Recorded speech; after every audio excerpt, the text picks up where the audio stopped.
premier échange de vérité qu'on a avec les marques qu'on accompagne, c'est leur dire tout ce que vous avez envie de dire absolument, les audiences en ligne, elles s'en foutent. Il faut être honnête là-dessus, il faut se le dire, il faut se regarder dans le fond des yeux. Et pour ça, faisons un peu d'ego marketing. Quand on est consommateur, et quand on est sur le trône ou à l'arrêt de bus en train de regarder notre compte Instagram, on s'en fout des produits, on s'en fout des pubs. On veut effectivement, comme tu l'as dit, passer un bon moment, on veut se divertir, on veut apprendre des trucs, sourire, se marrer, avoir des choses à partager avec ses amis. C'est ça qui est clé. Donc, point de départ d'une bonne stratégie social media, c'est faire ce constat. Il y a moi d'un côté, ce que j'ai absolument envie de dire, et puis il y a eux, mes audiences, mes clients de l'autre côté, et il y a ce qu'ils ont envie d'entendre. Et comment je peux essayer de trouver le maigre endroit où les deux bulles se touchent. Et là, j'ai ma stratégie éditoriale.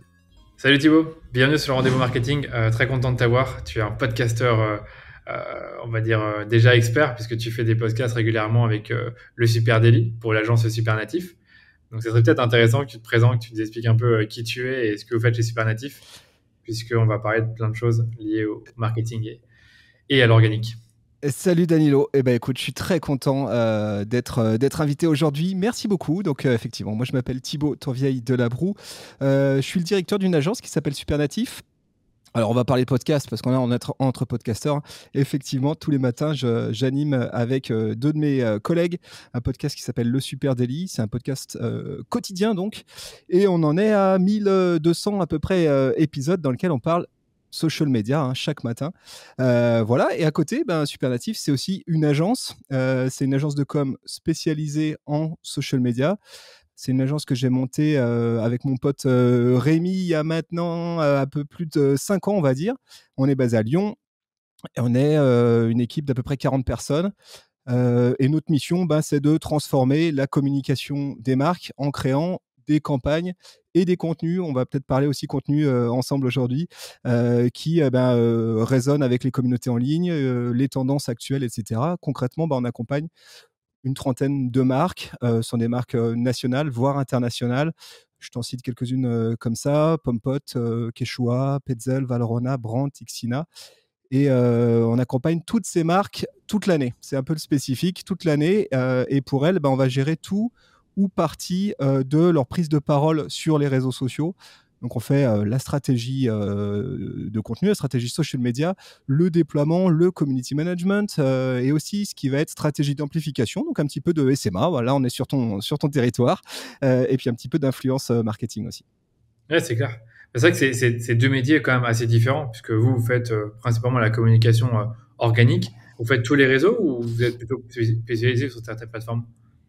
Alors, on est vraiment à peu près sur tous les réseaux, voilà, les grands classiques, Instagram, Facebook évidemment, LinkedIn beaucoup, TikTok évidemment, Pinterest pas mal, Pinterest d'ailleurs qui est une plateforme bien souvent sous-employée je trouve.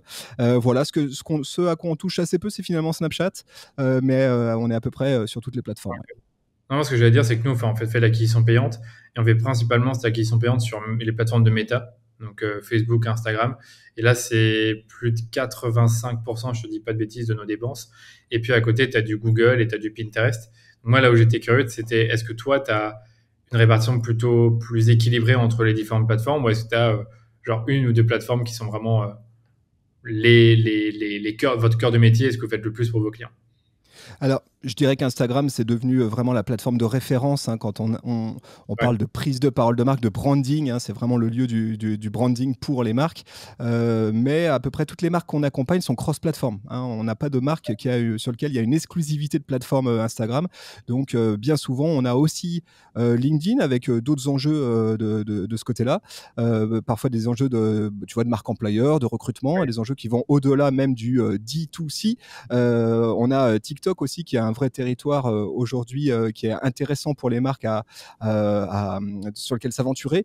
Pinterest, on a beaucoup évidemment chez Meta, mais pas que. Ouais, je comprends. Mais c'est vrai que vous faites, de ce que je comprends, beaucoup de choses, comme tu l'as dit, community management, influence, création de contenu. Donc c'est finalement très varié. Enfin, c'est pas ce qu'on peut imaginer, c'est-à-dire community management, qui est de gérer une page Facebook ou Instagram, répondre à des commentaires, faire quelques posts et planifier. C'est quand même différent puisque là, vous êtes là pour faire rayonner la marque. Donc je présume que vous avez une stratégie de contenu. Vous allez chercher peut-être à parfois attirer des inconnus, faire rayonner la marque, et à d'autres moments peut-être d'aller convertir ou en tout cas de créer plus de familiarité avec les personnes qui consultent déjà les contenus de la marque en question. Ce que je suis plus ou moins bons Oui, là-dessus oui, sur ouais, Internet? oui, oui, c'est ça, hein. Toutes les marques qu'on accompagne, on a une stratégie multiplateforme avec différents enjeux. On va peut-être en parler après. Parfois, effectivement, il s'agit d'amener au plus loin possible vers la conversion. Parfois, il s'agit de travailler sur des dimensions qui sont davantage celles de la marque, avec plein d'autres enjeux autour, notoriété notamment. Et la dimension cross-plateforme, elle est très intéressante parce qu'on va vraiment travailler chaque plateforme, parfois de façon identique, parce qu'on a identifié que les personas cibles de notre client, ils étaient en overlaps sur toutes ces plateformes. Donc, on pouvait se permettre, on va dire, de simplifier notre jeu et de déployer un peu grosse masse. Et puis, parfois, on va avoir des stratégies très différenciées d'une plateforme à l'autre, parce qu'on a identifié que pour le compte de la marque qu'on accompagne, ces personas sont pas les mêmes. Voilà. Et donc, sur Facebook, on va avoir un persona différent de sur Instagram ou sur TikTok. Et là, on va travailler des stratégies de prise de parole tout à fait différentes et adaptées aux personas cibles. Ok, donc ça dépend vraiment de la marque et des personnages qu'il y a sur les différentes plateformes. Tu as mentionné Facebook à plusieurs reprises déjà depuis le début du podcast. Est-ce qu'aujourd'hui, Facebook, ça reste quand même un canal intéressant pour vous au niveau organique ou pas du tout? Écoute, Facebook, ça reste la plateforme numéro un. Il n'y a, y a pas de doute là-dessus. On D'accord, annonce. d'accord. Ouais, tout le monde annonce la mort de Facebook depuis maintenant 3 ans. Force est de constater que Facebook est encore là et reste encore super puissant. Maintenant, soyons assez honnêtes, hein, il y a certaines marques aujourd'hui où leur dépendance vis-à-vis de la plateforme Facebook s'est considérablement réduite. Je parle de dépendance à juste titre, hein, parce que fut un temps, c'était le cas. Il y avait des marques qui avaient vraiment une dépendance dans leur prise de parole organique vis-à-vis de Facebook. Maintenant, c'est plus le cas. On a encore des marques, nous, qui performent très très bien en organique du côté de Facebook sur certaines typologies d'audience. Tu vois, je pense à là une marque qui s'appelle Espace Émeraude, hein, qui est un groupe de magasins de bricolage et de jardin. C'est une soixantaine de magasins en France. Et sur Facebook, on a des résultats extrêmement bons. Donc parfois, tu as des surprises comme ça. Voilà, je pense à la marque Sauter aussi, qui est une marque d'électroménager. Qui s'adresse à une population, on va dire, un petit peu plus mature. Et là, sur Facebook, on a des audiences qui sont extrêmement engagées, qui sont très intéressantes à travailler en organique. Il y a encore des choses qui se passent. Après, c'est pas le cas de toutes les marques, hein. Ouais, j'en doute pas. Mais c'est ça que je te disais il y a une semaine quand on se parlait, c'est que nous, on a des marques D2C très orientées réseaux sociaux. Donc ça va être, typiquement, ça peut être une Respire, Cézanne, enfin des marques comme celle-ci. Je dis pas qu'on travaille avec eux, mais juste que c'est des marques similaires à ça. Et je trouve que t'en as, ils sont très forts sur l'organique, et d'autres qui ne le sont pas du tout et qui ont vraiment l'air de le négliger et de regarder que le payant. Enfin, on a des clients qui vont dépenser des dizaines de milliers d'euros par mois sur Meta, par exemple, mais qui vont avoir que quelques dizaines de milliers de followers sur Instagram, qui vont faire leurs 4-5 posts par semaine, enfin je caricature un tout petit peu, et qui vont faire peut-être quelques milliers de personnes touchées avec leur contenu organique. Donc en fait, c'est vraiment très faible leur présence organique sur les médias sociaux. Alors que si on compare avec le nombre de personnes qu'ils touchent et qu'ils arrivent à convertir grâce à la pub payante, enfin, il y a un monde de différence, quoi. Donc, je suis sûr, si je demande à des marques avec qui on travaille combien de pourcents de ventes ils récupèrent via l'organique sur Instagram ou sur Facebook, ils vont me dire, je sais même pas s'ils sauront me dire 1 ou 2% à vraiment mesurer. Et je sais que vous avez quand même une croyance différente là-dessus. Et là où j'ai envie de t'interroger, c'est qu'est-ce que toi tu penses en fait de pas ce retard, mais en tout cas cette différence qu'il peut y avoir entre ces marques D2C, qui écoutent le podcast d'ailleurs, et les marques que vous accompagnez, qui clairement, eux, ils misent du budget sur l'organique, déjà avec votre prestation, mais également tous les moyens qu'ils mettent en œuvre pour être présents dessus, sur les Ouais. plateformes. Ça, c'est une discussion intéressante. Je suis content qu'on l'ait ensemble aujourd'hui. Euh, moi, je dirais que je suis, déjà, pour reprendre le point de départ, moi, je suis un vrai passionné de la marque. Je pense que les marques, elles ont une vraie valeur et que bien souvent, cette valeur de marque, elle est sous-exploitée, sous-cotée, sous-utilisée. Moi, je serais presque d'avis qu'il faudrait intégrer au bilan d'une entreprise la marque au même titre que les capitaux propres, parce que la marque, ça a une vraie valeur. Et les marques avec qui nous, on travaille, eh ben, elles ont cette conviction-là aussi. Elles savent que leur marque, c'est un asset. C'est un outil qui leur permet de se différencier sur leur marché, c'est un outil de positionnement, ça leur permet aussi de fidéliser leurs audiences. Et ça, c'est la marque avant le produit qui permet ça. Aujourd'hui, les réseaux sociaux, c'est sans doute le lieu le plus approprié pour travailler ta valeur de marque, ton branding. Euh, et si je ne pense que publicitaire, eh bien, ma tentation ultime, ça va être de penser exclusivement acquisition. Oui. On le sait, on est tous passés par là. C'est logique, hein, je vais piloter sur la base de mon ROAS. C'est pas à toi que je vais apprendre ça, hein, mon Return on Ad Spend. Et petit à petit, mes campagnes, elles vont prendre une tournure quasiment exclusivement tournée vers la vente. Voilà, c'est compréhensible. Si ça rapporte immédiatement, j'investis immédiatement plus. Hein. C'est assez, je fais all-in dessus et c'est classique. Sauf que si je fais que ça, je bosse pas ma marque. Je bosse sur mon marketing, je bosse sur mes produits, je bosse sur mon offre, mais pas ma marque. Et si 100% de mon énergie, je la consacre à faire du dark post, je bosse de mon point de vue, hein, sur le court terme, mais je construis pas suffisamment. Et ça, c'est dommage parce qu'il y a tellement à tirer de la marque. Hein. Je crois vraiment que quand on pense social media, il faut penser organique et publicitaire simultanément. Alors bien sûr, ça nécessite de penser à beaucoup de choses à la fois, mais les deux marchent ensemble. Et je pense que ça, c'est vraiment important. Ouais, c'est ça ma conviction et dont je voulais discuter avec toi. Enfin, moi, petit retour d'expérience que je peux donner, c'est que nous, évidemment, on a travaillé avec beaucoup de marques, des marques qui sont plus petites en termes de notoriété et des marques qui sont beaucoup plus grosses. Et qu'est-ce qu'on constate, c'est que les marques qui ont une grosse notoriété, en fait, elles survivent plus facilement aux problèmes d'algorithme. Elles ont souvent des meilleurs ROS, elles ont souvent des meilleurs taux de clic, des meilleurs retours sur leur publicité. Donc, on sait que déjà, avoir une marque qui est forte, ça aide ton acquisition. Et une marque qui est forte, ça veut dire aussi que la marque a une communauté importante sur les réseaux. C'est pas juste un beau site, c'est pas juste un beau message de marque, c'est pas juste un beau positionnement qu'on peut retrouver sur le site. Comme tu disais, les réseaux sociaux te permettent de mettre en valeur ta marque. Pourquoi? Parce que c'est visuel, puisque tu vas, avec des contenus vidéo, photos, mettre en valeur ton histoire, tes valeurs, tes clients également. Enfin, il y a beaucoup de choses qu'on peut faire et que tu pourrais nous expliquer. Peut-être que ça peut faire l'objet d'une question, genre comment on peut utiliser les réseaux sociaux aujourd'hui, même en étant finalement une marque qui n'a pas forcément d'énormes moyens pour faire ruiner sa marque, pour la faire, comme tu me disais la dernière fois, pour améliorer la préférence de marque. Quand quelqu'un va aller chercher, je sais pas, une chaussure en ligne, il va taper marque de chaussures et qui va voir plusieurs marques et qui verra celle qu'il a vue plusieurs fois sur les réseaux et qui va se dire c'est celle-là que je veux. Ou quand il fait la même chose, quand il fait le même parcours en magasin, comment améliorer cette préférence de marque grâce aux réseaux sociaux? Ouais, déjà, je pense que penser organique en social media, c'est pas que un truc d'esthète, hein, c'est pas que un truc de pour faire beau. Je pense qu'il y a vraiment, puisque là je m'adresse à des marketeurs ce matin, je pense que c'est important de se souvenir que les réseaux sociaux sont devenus un touchpoint majeur dans le buying path d'un futur client. Tu parles Oui. d'une marque de chaussures, je veux acheter une paire de chaussures, mais bien sûr, évidemment, que dans mon cheminement vers l'acte d'achat, je vais passer par les plateformes sociales de la marque. C'est une certitude. Donc, je vais comparer, je vais regarder. Hein. Nous, on a un client, par exemple, c'est Xina, la marque de cuisine. Ils vendent des cuisines. Acheter une cuisine, c'est un acte d'achat qui est extrêmement complexe. Tu as besoin de plein de touchpoints. C'est encore plus complexe que d'acheter une paire de running. Finalement, quand on achète une cuisine, on l'achète peut-être 1 à 2 fois par an, dans sa vie, pardon, une cuisine. Tu veux 10 ans, j'aurais 1 dit. à 2 fois. Non, 1 à 2 fois dans sa vie. C'est à peu près ça, l'acte d'achat d'une cuisine. Donc, c'est super engageant. Et avant de signer un devis, on veut voir plein de choses. On a besoin de se rassurer. On ne se décide pas sur une pub Facebook ou sur Google. Il y a plein d'autres touchpoints. Et ça, c'est vraiment important. Le compte Instagram ou le compte Facebook ou le compte Pinterest de la marque, c'est un touchpoint qui est clé. C'est un touchpoint qui intervient aussi à plusieurs moments dans le cheminement d'acte d'achat. Donc ça, je pense que c'est vraiment important de le noter parce que sinon, on pourrait croire que entretenir un compte Instagram pour une marque, D2C, c'est exclusivement bosser sur le côté joli de sa marque, faire une jolie vitrine. C'est bien plus que ça.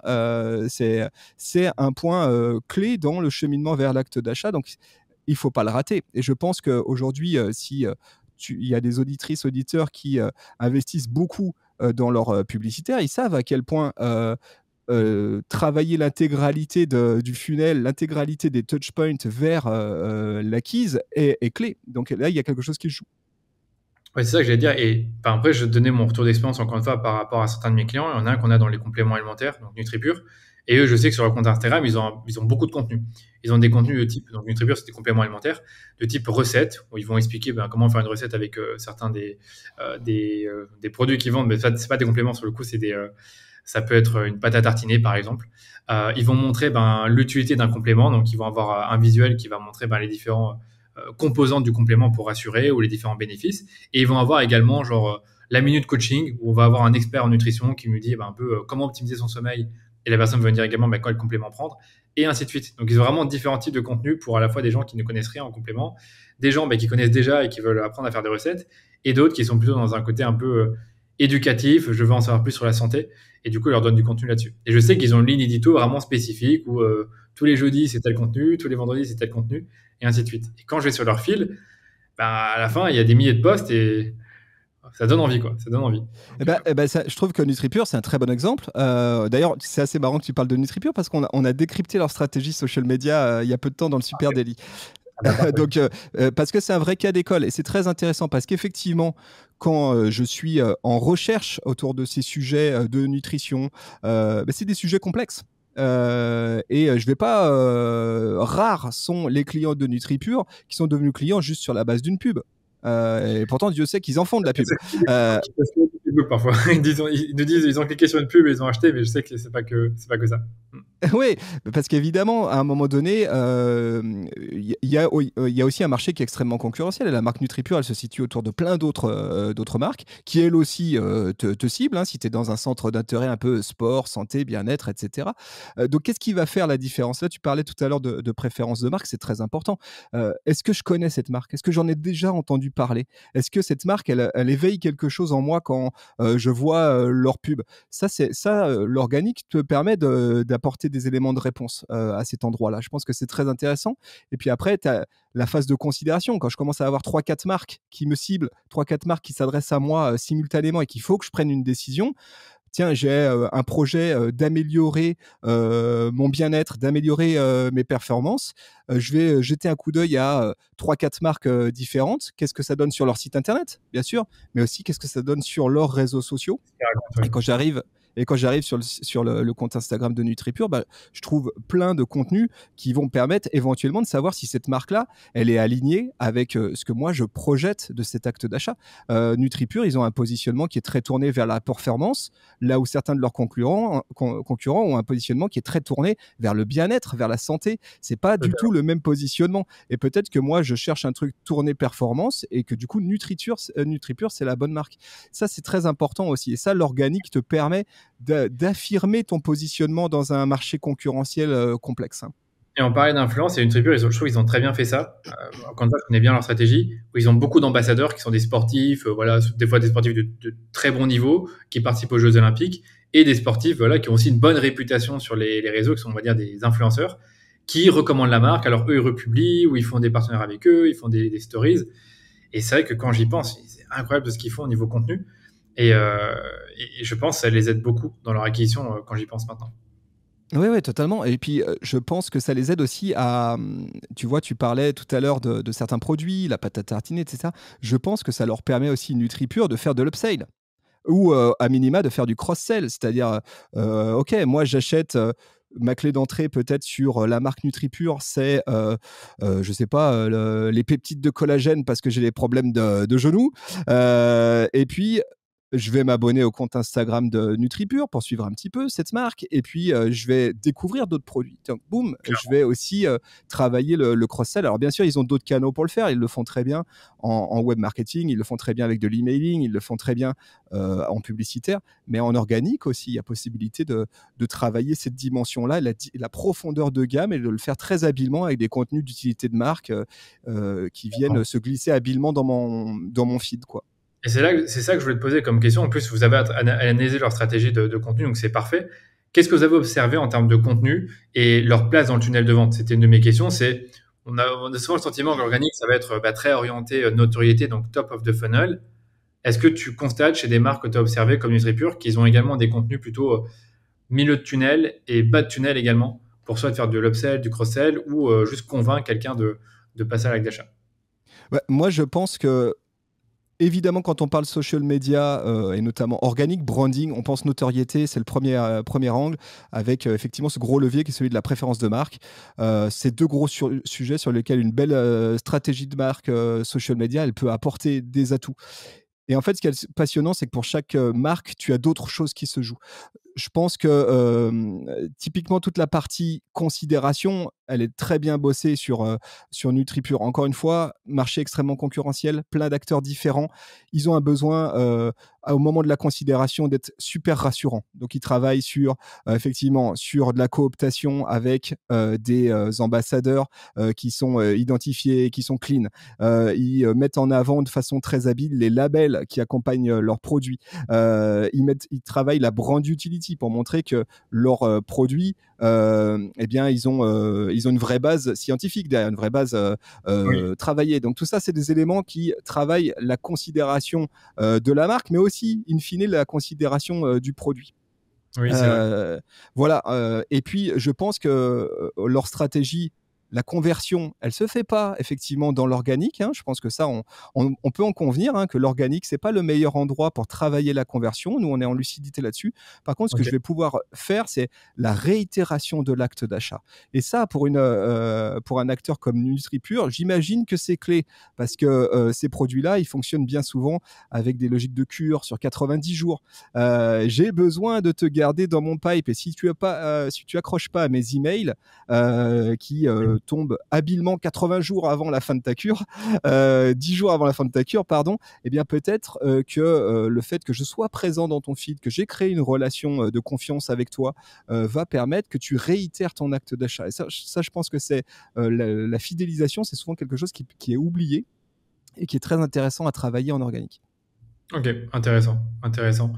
Est-ce que toi, tu as d'autres exemples de marques D2C, telles que NutriPure, justement, qui ont réussi à bien utiliser l'organique comme levier pour augmenter leurs ventes, que ce soit en online, donc en ligne, ou alors en offline, donc en magasin? Écoute, oui, j'ai pas mal d'exemples, mais tu vois, c'est rigolo. Là, il y a deux écoles, Danilo. Toi, tu parles vente, et moi, je vais te dire que souvent, l'enjeu de la marque, il n'est pas tout à fait sur les ventes. Ok, En tout cas, les marques avec lesquelles on travaille. Ils tournent autour, mais c'est pas tout à fait la vente. Et ça va pas être le KPI avec lequel on pilote, nous, nos actions. Hein, vraiment c'est pas. vrai, c'est vrai. Euh, mais je peux te donner plein d'exemples. Et en fait, ce qui est intéressant, c'est que d'une marque à l'autre, les enjeux ils sont différents. Par exemple, Pompot, qui est une marque qu'on accompagne. Tout le monde connaît cette marque. Tu connais Pompot? Sur le coup, je vais te dire non. Attends, Tu je sais, regarde. la marque de gourde compote. Attends. Comment ça s'écrit? Pomme, pote. Attends. Pomme, pote. Ah, je suis sûr que ceux qui nous écoutent, ils l'ont en tête. Ceux qui ont des enfants, en tout cas, obligatoirement connaissent. Alors, écoute, je les vois, je suis dessus, mais je les ai pas vus à ma connaissance. Je vois qu'ils ont 29 000 abonnés. C'est possible ou c'est encore une autre? Non, non, c'est Ah, possible. Pompot, ok. c'est donc une marque de compote en gourde. Et eux, leur enjeu, c'est de travailler le top of mind, la notoriété spontanée, faire en sorte que, donc c'est une marque qui est distribuée en magasin, grande surface, de faire en sorte que quand je suis dans un rayon compote, quand je suis avec mes enfants ou quand je veux m'acheter de la compote pour moi, eh bien, mon choix porte naturellement vers cette marque-là. Donc évidemment que tout le travail qu'on fait, il est porté vers ce top of mind, créer du lien, faire en sorte que ma relation, elle soit suffisamment forte avec la marque soit suffisamment visible pour faire en sorte qu'il y ait une évidence d'achat. Ça, c'est un exemple. Et qu'au moment où je suis face au rayon, ça soit décisif. C'est la même chose pour la marque Harris, par exemple, qu'on accompagne, une marque de pain de mie. Là aussi, le rayon, il est extrêmement concurrentiel. Si tu viens un jour retrouver dans un rayon de supermarché, le rayon pain de mie, il est interminable. Ok. Qu'est-ce qui va faire que le consommateur de la marque Harris, il va choisir cette marque-là? Bah, c'est tout ce qu'on va avoir travaillé. Enfin, c'est notre mince contribution à la marque, hein, c'est de faire en sorte d'avoir travaillé le top of mind. Donc ça, c'est un truc sur lequel on va accompagner la marque. Je te donne d'autres exemples. Petzl, marque d'escalade, donc qui font des baudriers, des casques, des cordes, etc. Leader mondial de l'escalade, marque qu'on accompagne. Eux aussi, sujet de préférence de marque. Qu'est-ce qui fait que je vais acheter Petzl plutôt qu'une autre marque d'escalade moins chère? Après tout, je vais chez Decathlon, j'ai aussi des cordes, j'ai aussi des baudriers Quechua, quoi. Pourquoi je vais acheter du Petzl? Eh bien, sans doute parce que on les aide à travailler leur positionnement d'experts, le fait qu'ils sont leaders mondial, le fait que leur expertise, elle est non discutable. Donc tout ça, c'est des éléments où in fine, on sait qu'on a un impact sur la marque et sur ses ventes. Est-ce que derrière, on a un KPI pour le piloter? C'est plus complexe que ça, hein. Ok. Ouais, c'est ça que j'ai te dire. Enfin, d'abord, peut-être avant le KPI, quel type de contenu vous produisez justement pour être top of mind et Ouais, pour travailler cette préférence de marque? Est-ce que tu as des exemples? Moi, je pense évidemment au réel sur Instagram. Peut-être ouais. qu'il y en a d'autres que tu pourrais nous donner, ou même des formats ou ouais, des formats spécifiques de contenu que vous faites régulièrement. Donc nous on produit effectivement tout type de contenu, de la vidéo, de la photo, du shooting, du mème s'il faut, de l'audio, puisqu'on fait aussi du podcast. Donc Ok. le sujet du contenu, du format, entre guillemets, est un peu, est un peu une décision tactique. C'est en fonction de la plateforme sur laquelle je veux aller, du personnel à qui je veux m'adresser, qu'on va trouver et puis des algorithmes qu'on va choisir le bon format. Donc aujourd'hui, ce qui est très intéressant, c'est qu'à chaque format se positionne à un moment différent dans le funnel de conversion. On va penser Instagram. C'est ce que j'allais dire. Euh, Surtout ouais, Instagram. si on se concentre sur Instagram, si je suis tout en haut, top of funnel, et que je dois travailler ma notoriété de marque, aujourd'hui, tu as un format qui marche très bien, effectivement, c'est le format Reel. Et là, c'est la clé, c'est le bon outil pour m'adresser à une audience qui n'est pas la mienne. Voilà. Pourquoi? Parce que quand je suis dans la partie explore d'Instagram, là où il y a le feed, avec le flux de reels qui s'enchaînent les uns après les autres, à peu près 90% du contenu que je vois ici et qui m'est proposé par Instagram, c'est du contenu que je ne suis pas. Ok. Donc, qui m'est proposé par un algorithme qui a compris mes centres d'intérêt communautaires et va me proposer du contenu que je ne suis pas, du contenu à découvrir. Donc là, si je suis une marque qui a besoin de travailler sa notoriété, ce format-là, il est idéal parce qu'il va me permettre d'aller me positionner sur des audiences qui ne me connaissent pas, additionnel de mes audiences initiales. Donc ça, ce format, il est très adapté là. Puis si je descends un petit peu dans mon funnel de conversion, si je me situe au moment, on va dire, de la considération, où je commence où je me dis: «Là, je dois m'adresser à des gens qui sont en train de bêcher, qui sont en train de se poser des questions sur le choix de mon produit». Là, j'ai d'autres formats qui sont très adaptés. Le format carrousel, par exemple, sur Instagram, c'est un format qui marche très bien et qui permet de raconter des choses longues, des choses didactiques, des choses un peu plus complexes. Et donc ça, c'est très intéressant pour, je sais pas, tu parlais d'une marque de chaussures tout à l'heure, pour raconter, ma marque de chaussures, qu'est-ce qui fait ses spécificités, pourquoi elle marque. Là, on va pouvoir créer un contenu comme ça très didactique qui va pouvoir rentrer dans le détail. Je peux aussi imaginer à cet endroit-là te pousser des contenus UGC en galerie par exemple, donc D'accord. Ouais. des testimonials, des contenus qui mettent en avant le fait que d'autres ont acheté. Et puis Ok. après, il y a des formats comme le format story qui, eux, ne s'adressent exclusivement aux gens qui me suivent. Et donc là, évidemment, les messages, c'est pas tout à fait les mêmes. C'est pas ici que je dois leur dire: «Ah, regardez ma marque comme elle est belle et sympa». Ils le savent Non. déjà puisqu'ils sont déjà abonnés à mon compte. Donc là, éventuellement, c'est là que je peux faire des tentatives de call to action forte pour les amener vers une action. Alors soit une action d'engagement communautaire. Ça, c'est très intéressant ici. Ouais, ouais, bien sûr. Ouais. Et, et souvent, c'est oublié. Il y a un point qui est oublié, Danilo, à cet endroit-là, c'est que le social media organique, il peut nourrir mon marketing. Je peux apprendre beaucoup de choses en cours de route, en fait, en faisant ce travail-là. Et notamment dans les stories, Ouais. je peux vraiment apprendre des choses sur mon audience cible. Je peux comprendre aussi mes clients. Je peux comprendre ce qu'ils pensent, avoir leur ressenti en direct sur tel ou tel produit. Et d'ailleurs, Instagram propose beaucoup aujourd'hui de fonctionnalités qui me permettent de faire du formulaire, des questions ouvertes, du partage d'expérience, envoyer vos photos, etc., etc. Et à cet endroit-là, j'ai vraiment un outil qui me permet à la fois de créer du lien avec des gens qui connaissent déjà ma marque, pouvoir les engager et pouvoir récupérer des insights qui vont nourrir mon marketing, et puis, in fine, éventuellement faire des tentatives pour les amener vers une acquisition, vers une conversion, voilà. Ouais, tu l'as bien résumé. Je trouve que les stories, c'est un excellent outil pour faire un peu d'études de marché sur tes clients existants. Du type, c'est quoi votre produit préféré? C'est quoi votre complément alimentaire préféré? Ou là, Totalement. on pense à faire un nouveau complément, si ça vous intéresse. Je sais qu'on peut faire des choses comme ça. Je sais plus c'est quelle marque qui faisait ça. C'était, oui, voilà, Ah, c'était Spring. Ils créaient une sorte de liste d'amis proches. Et à ces gens-là, je pense qu'ils leur montraient deux packaging pour un nouveau produit et leur demandaient de voter. Donc ça, je ouais. Je trouve ça Ouais. plutôt intéressant. Je pense Il y a que des marques comme, il y a des marques comme Asphalt ou comme Horace qui font exactement ça et qui se sont construites là-dessus et qui prennent même des décisions importantes de production co-construites avec leur communauté en posant des questions et en affinant petit à petit leurs propositions. c'est clair, c'est clair. Je suis en train de penser, genre, si tu prends ces marques-là dont tu as cité, tu vois quoi d'autre comme contenu qui font, que tu trouves bien, justement, qui pourrait donner des exemples? Parce que là, tu as vraiment donné les marques. Horace, Asphalt, c'est parfaitement dans la cible, dans les gens Ouais. qui nous écoutent. En termes de stratégie de contenu sur Insta, qu'est-ce que tu as déjà pu observer chez eux, que tu trouvais plutôt bien comme approche? Que ce soit pour faire Bah, de funnel ou ouais, du alors, modération. ouais, il se trouve que j'ai eu la chance de recevoir les deux patrons de Horace et de Asphalt. Donc, et on a parlé un peu de leur social media. Alors, qu'est-ce qu'ils m'ont dit de beau et qu'est-ce que je trouve intéressant? Je trouve que Horace, ils ont fait le choix d'une stratégie d'influence très intéressante qui est à mi-chemin entre euh, l'influence, l'ambassadeur et l'UGC. C'est-à-dire qu'ils ont fait un choix qui était assez audacieux, mais qui s'avère payant.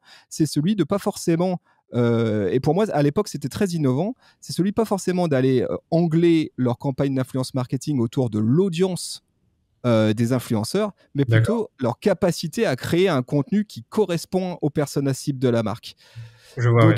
Donc ils sont allés chercher des profils qui ressemblent à monsieur, madame, tout le monde, à toi, à moi, qui sont pas des mecs, tu vois, sortis d'un compte lifestyle Instagram. Le premier point de départ qu'ils ont eu d'attention, c'était pas les audiences de ces mecs-là, mais plutôt leur capacité à produire un contenu sympa. Et du coup, avec ces gars-là, ils ont noué petit à petit, lentement mais sûrement, une relation sous la forme d'un statut d'ambassadeur avec je t'envoie des produits en test, si tu veux en parler, vas-y. Que à base de goodwill. Et ça, c'était un des gros facteurs clés de réussite, je pense, de Horace. Ok. Euh, Intéressant. Asphalt, moi, ce qui me fascine chez eux, c'est leur capacité de travailler la co-construction avec leurs audiences, et puis aussi de travailler la transparence et utiliser les réseaux sociaux comme un lieu qui permet de garder le lien dans un acte d'achat qui est un peu complexe. Parce que si tu vois comment ça marche Asphalt, Ouais, je vois. tu commandes un jean, il faut attendre 90 jours pour l'avoir. Ouais, ouais, ça, Ce qui est absolument atypique hein, de bien des marques. Et en fait, eux, ce qu'ils trouvent dans les réseaux sociaux, c'est un endroit où ils peuvent maintenir le lien avec leurs audiences et rester rassurants et tenir informés. Oui, la commande, elle est passée, ça y est, la production, elle est en cours au il Portugal. dit sur le Ça, réseau? Il dit ouais, sur le bien réseau? sûr, Ok. bien sûr. Moi, je suis dans les mails, et en effet, dans les mails, ils bombardent d'emails en disant, oui, en effet, comme tu dis, vous avez pris tel produit, la production est bien lancée, on en a un autre qui arrive, enfin, ça n'arrête jamais, quoi. Il y a au moins 5-6 mails par semaine. Et donc, maintenir ce lien, dans leur cas, tu vois, c'est un impératif parce que si je maintiens pas le lien avec mon client, bah, je vais me retrouver avec un SAV qui va se retrouver envahi de questions. Ah, j'ai passé commande il y a 60 jours, ça en est où? C'est pas là. Alors qu'à cet endroit-là, bah, je peux continuer à tenir informé. Ouais. Moi, ce que je trouve dommage, c'est les marques qui utilisent encore leurs médias sociaux comme un peu un côté push. C'est-à-dire, je montre juste mes produits, j'envoie des photos de mes produits. Et ça, pour moi, ça marche plus. J'avais déjà cité ça dans un article de blog. C'est que pour moi, il faut vraiment penser médias, contenu éducatif. Parce que ce soit sur TikTok ou Instagram, c'est des plateformes de divertissement. Donc, je pense en tant que marque, tu as besoin en quelque sorte d'éduquer ou de divertir ou d'informer les gens d'une manière ou d'une autre. Et c'est ce que fait Asphalt, c'est ce que fait Nutripure, c'est ce que fait aussi Horace. Et j'ai l'impression que c'est un peu ça le secret pour une marque D2C. Je ne vais pas forcément dire se créer son propre média, parce que je sais qu'il y en a qui créent leur média à côté. Mais en tout cas, réussir à lier leurs produits à des tendances de fond et intéresser les gens de cette façon-là. Oui, et je pense que ça, c'est clé. Et tu vois, quand nous, on fait une stratégie social media pour une marque, quand on travaille avec eux ensemble à réfléchir à une stratégie social media, la première chose premier échange de vérité qu'on a avec les marques qu'on accompagne, c'est leur dire tout ce que vous avez envie de dire absolument, les audiences en ligne, elles s'en foutent. Ok. Il faut être honnête là-dessus, il faut se le dire, il faut se regarder dans le fond des yeux. Et pour ça, faisons un peu d'ego marketing. Quand on est consommateur, et quand on est sur le trône ou à l'arrêt de bus en train de regarder notre compte Instagram, on s'en fout des produits, on s'en fout des pubs. On veut effectivement, comme tu l'as dit, passer un bon moment, on veut se divertir, on veut apprendre des trucs, on veut sourire, se marrer, avoir des choses à partager avec ses amis. C'est ça qui est clé. Donc, la première point de départ d'une bonne stratégie social media, c'est faire ce constat et du coup se dire, bah, y a moi d'un côté, est-ce que j'ai absolument envie de dire, et puis il y a eux mes audiences, mes clients de l'autre côté et à ce qu'ils ont envie d'entendre. Et Ouais, comment je exactement. peux essayer de trouver le maigre endroit où les deux bulles se touchent. Et là, j'ai ma stratégie éditoriale. Ouais, j'allais dire, c'est que pour définir une stratégie éditoriale, il faut aussi définir ta tonalité, ce que tu vas raconter, comment tu vas le raconter. Enfin, c'est pas exactement la même chose que définir une stratégie publicitaire. En tout cas, il faut le penser comme ça. Nous, une stratégie publicitaire, ça va être finalement quel est notre objectif de chiffre d'affaires, combien on est prêt à investir, quels sont les produits qu'on a poussés, c'est quoi les arguments clés de vente de ces produits, c'est quoi les objections à l'achat, et puis après on fait nos pubs. En gros, si je dois Mm. résumer. Là, c'est un tout petit peu différent. Oui, alors là, c'est un peu différent. Nous, effectivement, donc on part déjà de ce constat-là. Et puis après, très vite, on va se poser la question des personas et on va rentrer dans l'intime des personas cibles. Et les personas, ce qui est très intéressant quand on fait une étude de personas avec les marques qu'on accompagne, c'est qu'on va se rendre compte qu'il va falloir faire du tri dans ces personas parce que bien souvent, il y en a beaucoup trop. Ouais, il y en a Moi, beaucoup. je me suis retrouvé avec des marques en atelier comme ça de travail avec 10, 12, 15 personas. C'est compréhensible. Je peux comprendre que tu aies 10, 12, 15 personas marketing, mais en social media, c'est jamais de la vie. En Ouais, social media, il faudra que tu en aies 3 max, peut-être même être encore plus radical. Donc, il va falloir accepter qu'il y a certains personas que tu touches que par certains canaux. Et là, le publicitaire peut vraiment être très adéquat, tu vois, se dire, ou même par le mailing ou par d'autres solutions, tu vois, par d'autres touchpoints. Et puis, il y a ceux que je vais bosser dans ma prise de parole organique. Donc déjà, travaille sur les personas. Et là, on veut rentrer un peu dans l'intime de ces personas. Pas juste avec un angle pouvoir d'achat, mais on veut comprendre leurs pain points, tu vois, qu'est-ce qui dans la vie est embarrassant pour eux, qu'est-ce qui est aussi leur motivation points, qu'est-ce qui à l'inverse pourrait les faire passer à l'acte d'achat ou les faire considérer notre marque, etc. Et une fois ouais, que j'ai ça, je vais pouvoir commencer à bosser mes messages, à imaginer des messages qui parlent à la fois à mes audiences. Et là, on va, nous, en général, en organique, travailler autour de logiques de piliers de contenu. oui, c'est Donc, on ça. va Vas-y, je t'en prie, vas-y, je te laisse comprendre. Ouais, donc on va, déterminer 2, 3, 4 piliers de contenu qui seront récurrents et qu'on va travailler de façon récurrente. Comme tu vois, tu parles de NutriPure tout à l'heure. NutriPure, c'est quand tu regardes bien leur compte, tu les vois, leurs piliers de contenu. Oh, Euh, non, ça, c'est voilà, c'est sûr. Exactement. Et à quoi ça sert ces piliers de contenu? En fait, ils me permettent de garder une consistance dans ma prise de parole sur le long run et de m'assurer que je dévie pas en cours de route et puis d'avoir pris un vrai moment pour dire quelle part je laisse à mon offre dans ma prise de parole et quelle part je laisse à autre chose, à la relation, à la marque, à l'utilité de marque. Et une fois qu'on a fait ça, commence déjà à avoir fait un bon petit bout du travail. Ouais. Voilà.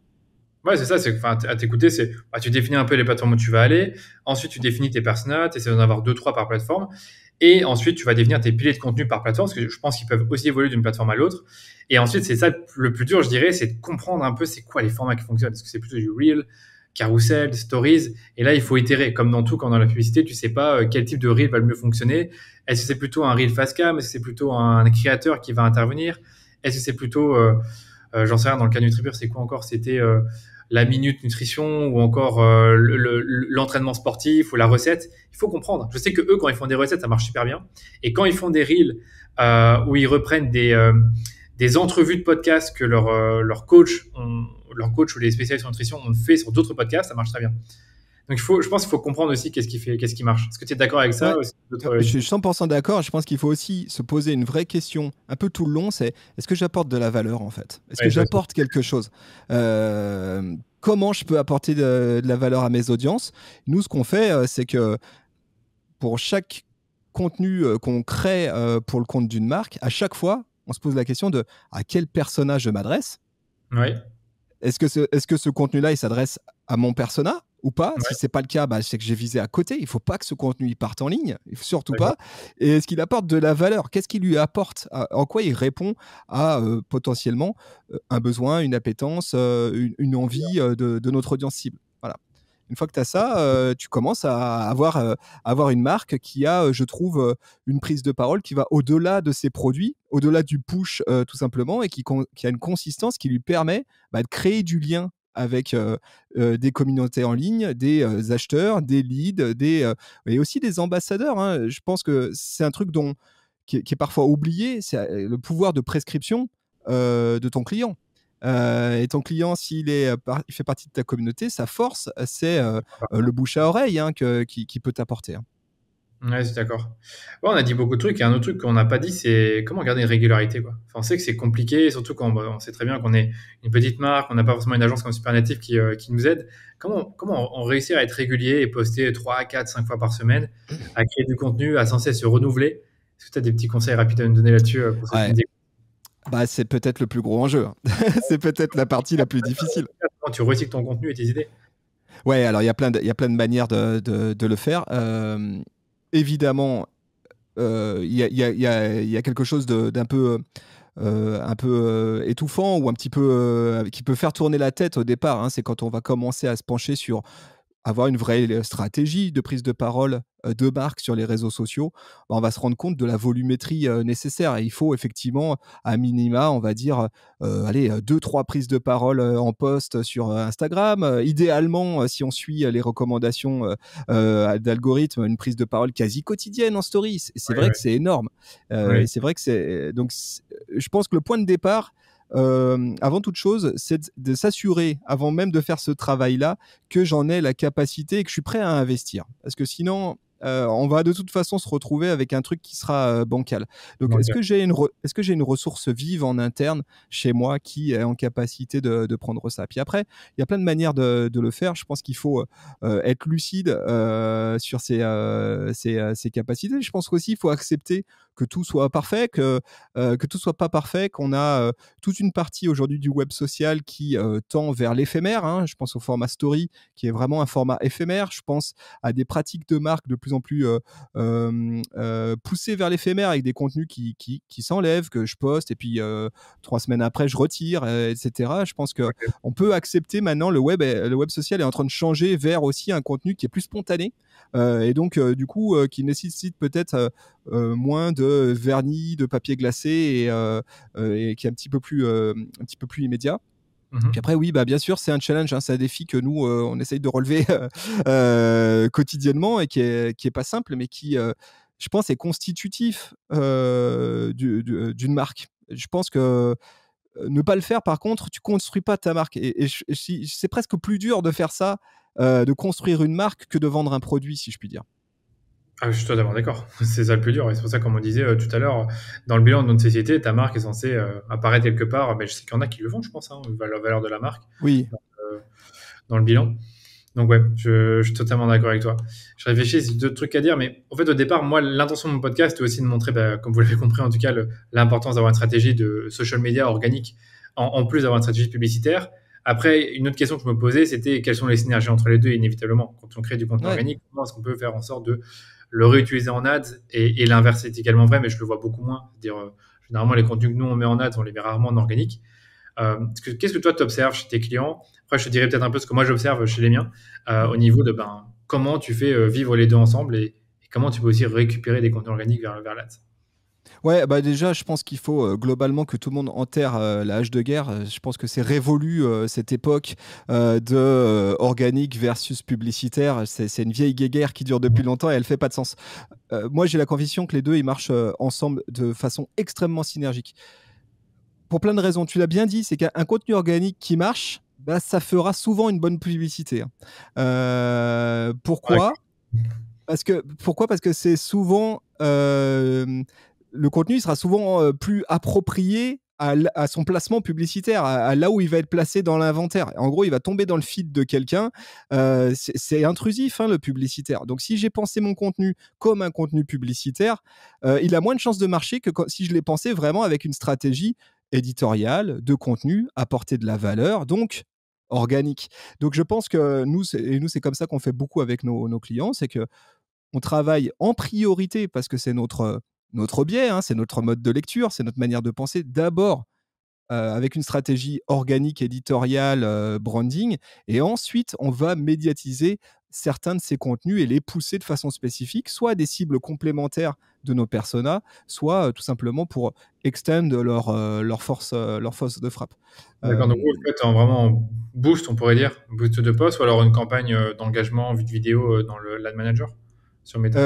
Non, non, pas en boost. Oui, oui, on passe par l'ad manager et on fait ça carré quand même, hein, mais au-delà même du boost. Mais pour un petit commerçant, ça peut être très efficace, hein, le boost. Hein, c'est assez redoutable. Voilà. Et puis je pense qu'il y a, encore une fois, moi, je suis pas un expert du publicitaire tourné acquisition, mais j'ai cru comprendre, et là, je veux bien qu'on ait un échange et que tu me le précises, que il y avait des belles stratégies à mettre en œuvre en logique de drip campaign. C'est-à-dire si j'ai des engagements qui ont été générés sur mes contenus organiques, potentiellement, je peux aller recibler ces audiences qui ont déjà engagé avec ma marque, donc qui ont déjà un peu passé le tofu, le top of funnel, et aller les retravailler avec un contenu qui est beaucoup plus tourné vers l'acquise. Non, je peux te dire, enfin moi, je vois tellement de synergie. Déjà, la première que je vais donner, c'est tout bête, c'est reprendre un contenu organique qui a bien marché, donc qui a été très vu, qui a fait beaucoup de couverture, qui a fait beaucoup d'engagement. Généralement, ça va être un reel et qui parle de votre produit. Ou alors qui raconte quelque chose. Par exemple, si je reprends la problématique du tripot, on l'a déjà fait. Ils ont un contenu qui parle du sommeil. Ils disent voilà comment mieux dormir, comment optimiser son sommeil. Ils ont un reel qui vont parler de ça pendant 30-45 secondes et à la fin, ils vont dire ah, on vous conseille également le magnésium pour avoir un meilleur sommeil. On voit que ce truc-là, il fait des dizaines de milliers de vues en organique. On le prend simplement en ads, on en fait une pub. C'est vraiment très simple. Et ça, c'est vraiment une pratique pour moi basique, c'est d'aller filtrer sur un compte Instagram ou même TikTok tous les contenus qui ont bien marché et les reprendre et les mettre dans des campagnes de conversion. Vraiment, là, je parle de conversion et pas de boost. Et également, tu as tout ce qui est whitelisting, c'est-à-dire que tu vas avoir un partenariat avec un ambassadeur, un créateur, un influenceur et lui dire tiens, est-ce que je peux diffuser une publicité co-brandée, donc entre ton nom d'utilisateur et mon nom de marque sur les réseaux. En fonction de l'accord qui a été mis en place, c'est quelque chose qui est possible à mettre en place. Il faut juste que l'influenceur accepte le co-branding au niveau, la publicité co-brandée quand on ajoute son nom d'utilisateur dans la publicité. Et après, dernièrement, tu parlais des drip campaigns. Enfin, nous, on l'appellera plutôt, on va dire, des audiences d'engagement. On va récupérer en fait toutes les personnes qui ont engagé avec la page Facebook ou Instagram les 30 derniers jours et les 60 derniers jours. Donc ça, c'est vraiment très basique parce qu'on ne peut pas forcément sélectionner les contenus avec lesquels la personne a engagé. Par contre, ce que moi j'aime bien, c'est récupérer des vidéos avec lesquelles les gens ont engagé. Et là, tu peux choisir un peu les vidéos que tu veux et tu peux mettre, par exemple, est-ce que la personne a vu 75% de la vidéo ou 95%. Et ça, moi, je le fais pour mon compte Instagram à moi, c'est que toutes les personnes qui regardent mes reels et qui regardent jusqu'à 95%, je les retarget d'office et ça fait des audiences de quelques milliers de personnes. Mais comme je ne mets pas un gros budget, ça me permet derrière de mettre des messages marketing du type qui parlent de mon agence, qui parlent de formation. Et donc ça, c'est une façon, tu vois, de récupérer l'engagement que tu as pu avoir en organique et également en publicité, parce que ça prend également en compte l'engagement sur tes posts publicitaires. Je ne sais pas si tu as répondu à ta question ou si toi tu voulais... Carrément. Non, carrément. Je pense que on voit bien la force qu'il peut y avoir à combiner les deux.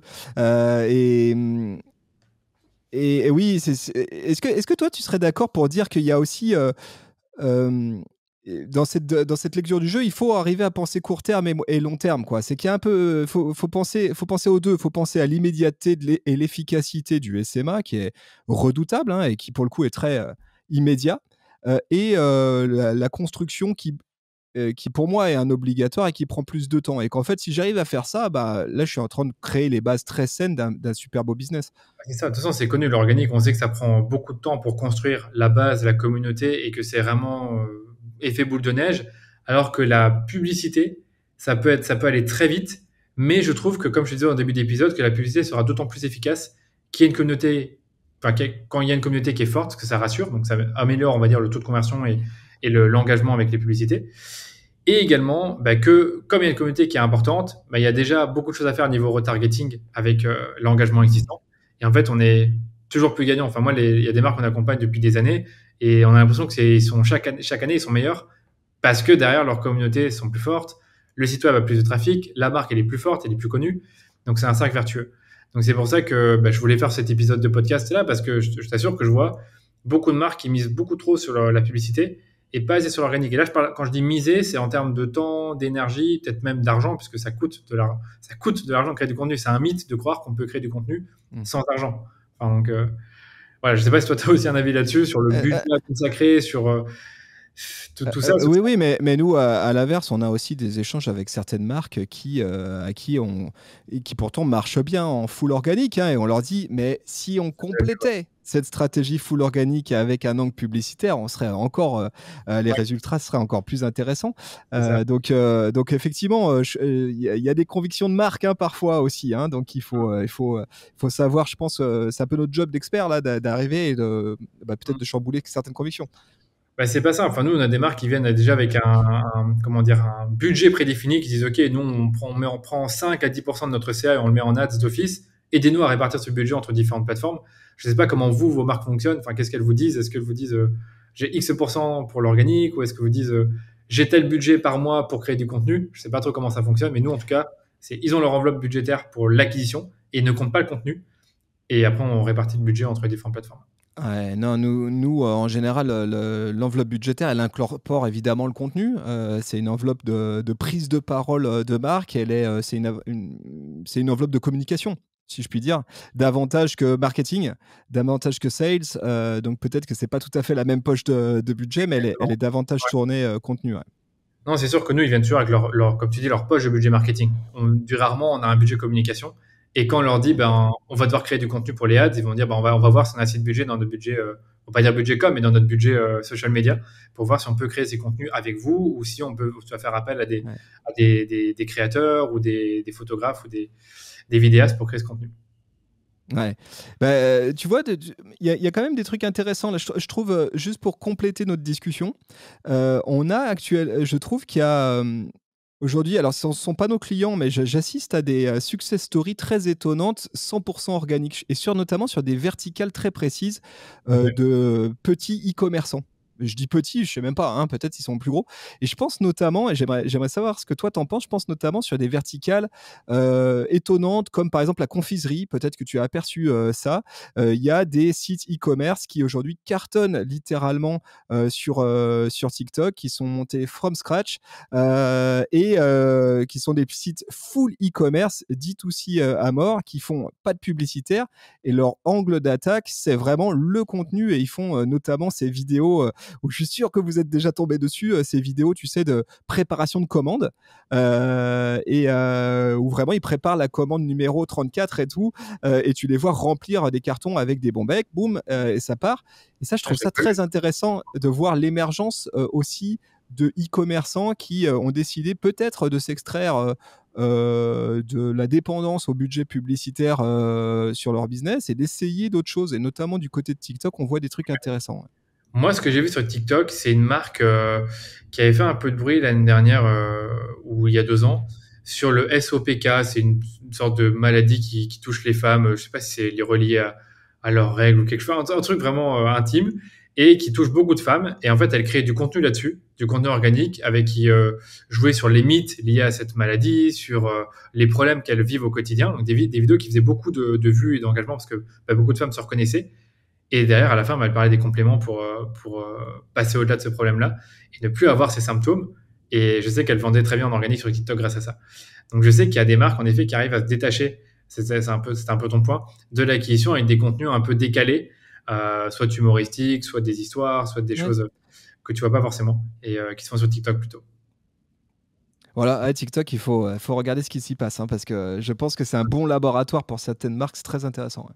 Et c'est ça, et vous, TikTok, en fait, enfin, ça, on n'a pas parlé, mais est-ce qu'il y a des choses que vous faites entre TikTok et Instagram, c'est-à-dire faire un truc sur TikTok, le mettre sur Instagram et vice-versa, ou c'est tout vraiment totalement différent en termes de strat pour les marques que vous Eh bien, accompagnez? non, notre reco première, c'est de dire TikTok, il faut l'aborder avec un angle différent d'Instagram.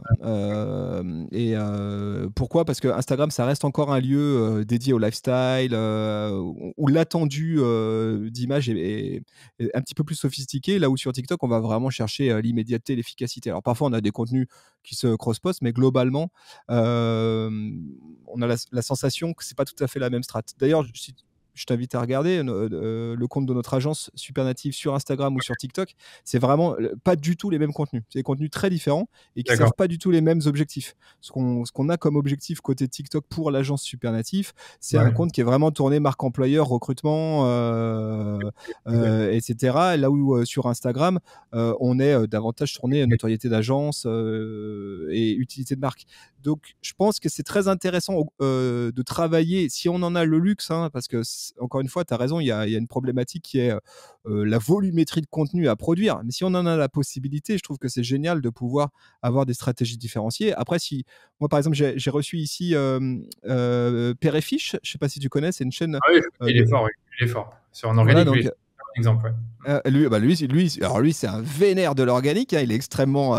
Voilà, je vous invite à écouter cet épisode parce que c'est vachement intéressant avec un point de vue très radical sur le cross-postage, cross-platform, hein, et de dire, en fait, ton contenu, balance-le sur toutes les plateformes, on s'en fout.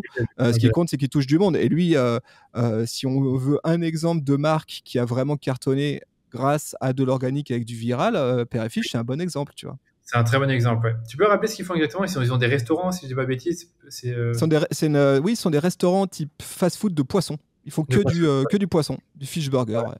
Et comme tu dis, ils prennent les mêmes contenus Instagram, TikTok et ils font un buzz incroyable. Et ils les balancent aussi sur YouTube en shorts et ça cartonne. Donc, ça cartonne. Bon. Non, j'avais déjà entendu. Je vois déjà le fondateur sur LinkedIn. Il est bon aussi en vidéo.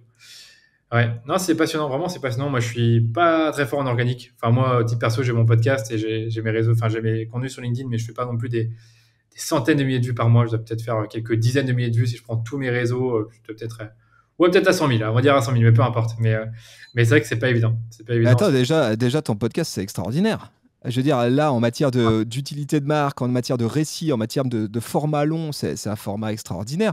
Nous deux, on est podcasteurs, on sait à quel point ce format, c'est du pur format organique. Tu peux pas le médiatiser, tu peux pas le pousser autrement qu'en organique. C'est un pur format de bouche à oreille, hein. Donc ça, voilà. Et on voit aussi le temps de rétention. C'est un contenu qualitatif et du coup, le temps de rétention qu'il y a autour, il est faramineux. Nous qui sommes habitués à travailler aussi d'autres formats ailleurs où on se bataille pour avoir 7-8 secondes d'attention. Nous, je sais que sur le Super Daily, on est sur des émissions qui font 20 minutes. Le temps de rétention moyen, il est autour de 16 minutes. C'est quand même surréaliste. Beaucoup. Non, moi, je suis pas à ça. Je suis peut-être à 10-12 minutes par épisode alors que c'est des épisodes plus longs. Mais voilà, c'est déjà énorme. Comme tu peux le voir. Non, mais c'est ça. Moi, personnellement, je m'en fous du nombre de vues ou d'écoutes, pardon. Ce qui m'intéresse, c'est l'engagement. Est-ce que chaque semaine, je reçois des personnes qui me contactent via le podcast? C'est ça que je regarde un peu. Et aussi la Bon, on a fait le tour. Est-ce que toi, tu as d'autres choses à nous raconter sur non, super. Moi, c'est ce genre de discussion qui peut durer une soirée entière, là. Ah, c'est clair. Ouais, c'est passionnant. Je savais très bien quand t'invitant toi ou un de tes collègues qui fait le podcast, que vous êtes trois, hein, je pense, à animer. Ouais, on est trois. Il y a Adjan et Camille avec qui je bosse aussi quotidiennement et avec qui on anime à tour de rôle. Enfin, moi, je suis là tous les jours et puis eux, ils tournent un jour sur deux. D'accord, tu tournes un jour sur deux. En tout cas, bravo pour le fait de publier un épisode par jour en semaine. Je sais que le week-end, il n'y a pas. Et c'est quand même assez chaud. Et en fait, vous l'enregistrez le matin et vous le publiez au même moment ou c'est la veille que vous enregistrez? Ah non, on enregistre le matin en direct. On est aussi en direct sur Twitch tous les matins à 9h. Vous êtes vraiment en direct et vous n'avez même pas de post-production? Non, on est en direct. L'épisode, il n'est pas produit. Il n'y a pas de coupe. C'est tel quel. C'est notre morning routine. Tu vois, le matin, on se lance avec ça. Bim, 9h, 9h30 en direct. C'est tout. 9h, 9h30, et puis vous préparez un peu en avance quand même. Ah oui, non, mais il y a un temps de prépa. Hein. On se réveille plus tôt. Mais à 9h, on est en tout cas, les caméras sont ouvertes dans notre studio et on est en direct. Génial. Non, moi, j'écoute des épisodes, pas tout le temps. Moi, j'écoute vraiment ce qui attire mon attention. Je vais t'en prendre un toutes les semaines, toutes les 2 semaines, ça dépend. Mais en tout cas, voilà, j'approuve beaucoup le podcast et j'avais écouté celui sur les tendances social media au début de l'année. J'en avais une qui m'avait fait rire, c'est les vendeurs de formation, on va moins les voir, un truc que je sais pas ce que vous avez raconté là-dessus, mais ça m'avait fait rigoler. J'espère que personne s'est senti visé ici, que tout va bien. Non, on n'a pas de vendeurs de formation qui nous écoutent, je pense, en tout cas. Ok. Un peu différent. C'est pas avec les messages qu'on peut voir sur YouTube qui vendent de l'IA ou des trucs comme ça. Mais je me rappelle que c'était toi ou quelqu'un d'autre qui l'avait. C'est possible que ça soit moi qui ai dit ça. Ouais, c'est possible. Je dois reconnaître. Mais à culpa. Pas de souci.